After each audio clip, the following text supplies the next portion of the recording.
मैं आज रामशरण जोशी जी से शुरुआत करना चाहूंगा, क्योंकि जोशी जी 6 दशक से ज्यादा का दीर्घ अनुभव, बहुत सारे प्रधानमंत्रियों के साथ में यात्राएं, बहुत सारे प्रधानमंत्रियों को कवर करना, संसद को कवर करना और साक्षात्कार ना, सारा कुछ एक बहुत लंबा उनका कालखंड और दीर्घ अनुभव।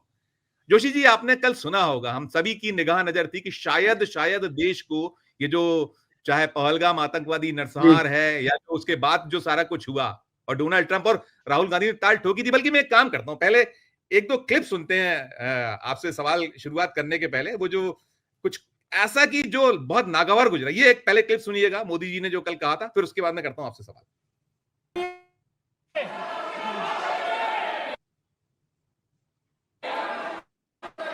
मुझ पर निशाना साध रहे थे, लेकिन उनकी ये बयानबाजी, इनका छिछोरापन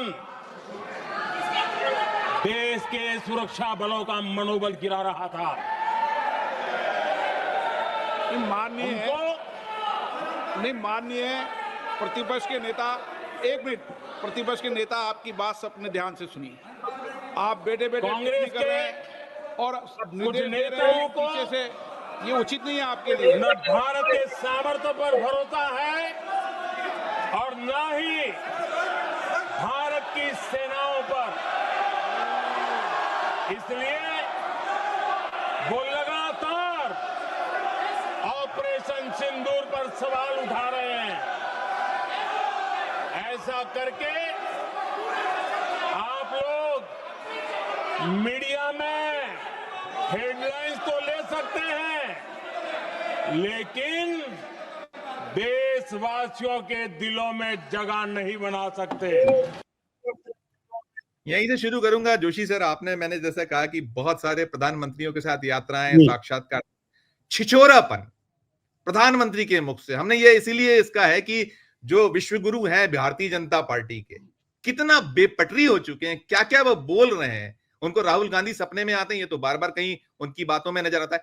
शुरुआती नोट में चाहूंगा छोटी छोटी टिप्पणी करेंगे, बहुत सारे सवाल है मेरे पास, जितना संक्षिप्त और सारगर्भित होगा। शुरुआत जोशी साहब जी।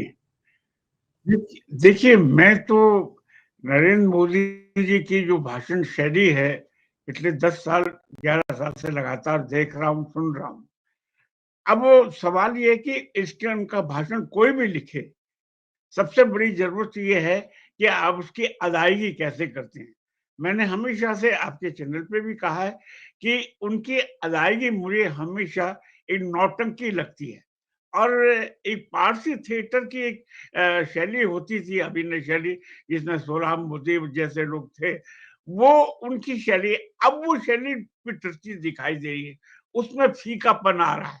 अब चाहे उनके भाषण कोई भी लिखे, क्योंकि उनके पास कुछ बोलने के लिए, कुछ नई बात कहने के लिए कुछ है नहीं। सबसे बड़ी बात उनके भाषणों में, जो 1 घंटा 40 मिनट जो भी बोला उन्होंने, जो मुद्दे जो राहुल गांधी ने, अखिलेश ने या प्रियंका ने या और लोगों ने जो उठाए थे, बुनियादी मुद्दे, वो तो उन्होंने पूरी तरह से गोल कर दिए। यानी आप 140 करोड़ देश के प्रधानमंत्री हैं, आपसे सिर्फ एक बात पूछी गई थी, सवाल तो कई थे। मुख्य मुद्दा ये था कि अमेरिका के राष्ट्रपति ने 29 बार ये कहा है, बार-बार दोहराया है कि सीज फायर मैंने कराया। और राहुल गांधी ने एक छोटी सी बात कही थी कि अगर आप सही हैं, तो आप भरे सदन में ये बोल दीजिए कि डोनाल्ड ट्रंप गलत हैं, झूठे हैं, ये साफ-साफ उन्होंने पूछा। तो आपसे एक डोनाल्ड ट्रंप की 29 बार जो उन्होंने आप पर आरोप लगाया या आपको बहुत बोनासिस किया, आपने उसका कहीं खंडन ही नहीं किया। आपने चीन के बारे में कुछ नहीं किया। 15-20 बार आपने जवाहरलाल नेहरू को, इंदिरा गांधी को बार-बार रिपीट किया। इसका मतलब कि आपके पास कुछ नया, कुछ कहने को नहीं है। लेकिन सबसे मुझे तकलीफदेह बात लगी कि देखिए, ऑपरेशन सिंदूर के बारे में राजनाथ सिंह यानी रक्षा मंत्री ने कुछ और कहा, सेना के जो कप्तान थे, जो दूसरे जो बड़े अफसर थे, उन्होंने कुछ कहा, प्रधानमंत्री ने कुछ कहा। अरे सही कौन है? यानी जब सेना के बड़े अधिकारी विदेश में अपना प्रेजेंटेशन करते समय कहते हैं हाँ कुछ विमान गिरे, कुछ हुआ, उससे पहले भी ये हुआ। और उधर सबसे बड़ी बात है, राष्ट्रपति डोनाल्ड ट्रंप कह रहे हैं कि हाँ 5-6 विमान गिरे। अरे आप कुछ खंडन नहीं कर सकते, बता नहीं सकते कि नहीं आप गलत बोल रहे हैं। तो ये सबसे बड़ी बात है कि इसमें प्रधानमंत्री नहीं, पूरे देश का नेतृत्व एक्सपोज हो गया कि आप जनता के सामने एक वास्तविकता जो है, सही स्थिति है, वो नहीं बता रहे। दूसरी राइट। बात कि राजनाथ सिंह कह रहे हैं कि साहब हमने फिर बाद में बतला दिया था पाकिस्तान मैं सोचता हूँ जोशी साहब कि मैं हाँ बिल्कुल हम ठीक मैं करेंगे। सुनिए ना जोशी साहब हम इस पे मैं लगातार बात करेंगे। राहुल जब वो भाषण कर रहे थे अमित शाह, तब उन्होंने कोशिश की थी कि देखिए कनी मोजी अपना सिर हिला रही है हमारे समर्थन में और उनकी मजबूरी, लेकिन उन्होंने एक्सपोज कर डाला कि हमें भेजा गया दुनिया के देशों में कि जाइए और भारत की साख बढ़ाइए, हम एक ही दर्ज करिए और आप भारत को बांटो। और दूसरी चीज जो भी किसी साथी ने कही, उन्होंने कहा मोदी जी यदि आप यहाँ पर टिके हैं तो सिर्फ 2 चीजों से, एक आपका जो इलेक्शन कमीशन ऑफ इंडिया और दूसरा आपका जो है ये जो मतदाता सूचियों की गड़बड़ी है। आपकी समप टिप्पणी जितनी छोटी और सारगर्भित कर देंगे तो मेरी कृपा होगी। मेरे पास 1-1.5 मिनट है जोशी। देखिए सबसे पहले तो जो टिप्पणी की कि जिसकी वजह से मोदी सरकार टिकी हुई है, वो बिल्कुल सटीक टिप्पणी है, सटीक विश्लेषण है, नंबर 1। दूसरा जो तमिल नेता ने जो बात कही, आजकल वो काफी अच्छे ढंग से सामने डाल रहे हैं। मैंने खैर उनको सुना नहीं, लेकिन तो थोड़ा बहुत सुना है, वो तेजी से आ रहे सामने। तीसरी बात, अंतिम बात, वो ये कि मोदी जी का हर क्षेत्र में क्लाइमेक्स आ चुका है।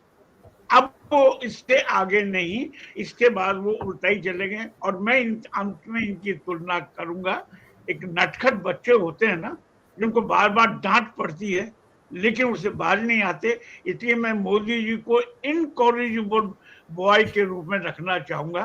इनकी संपूर्ण कार्यशैली की, चरित्र की, या संसद के अंदर हो या संसद के बाहर हो, वो इनकॉरिजिबल बॉय है। अब इससे कोई ज्यादा उम्मीद मत करें, विपक्ष को चाहिए इसलिए और कुछ रास्ता ढूंढे। नमस्कार। बिल्कुल नहीं, लेकिन जोशी साहब आपने बहुत उसको सॉफ्ट वे में, ये 75 साल की उम्र जो पूरी करने जा रहे हैं, जिसको कहीं ये स्मरण कराया जा रहा है कि हुजूर आप 75 के हो रहे हैं, अब छोड़ दीजिए, आप कुर्सी छोड़ दीजिए। संजीव जी, एक नटखट बालक की संज्ञा देना मैं आपको सैल्यूट करूंगा निश्चित तौर पर। देखिए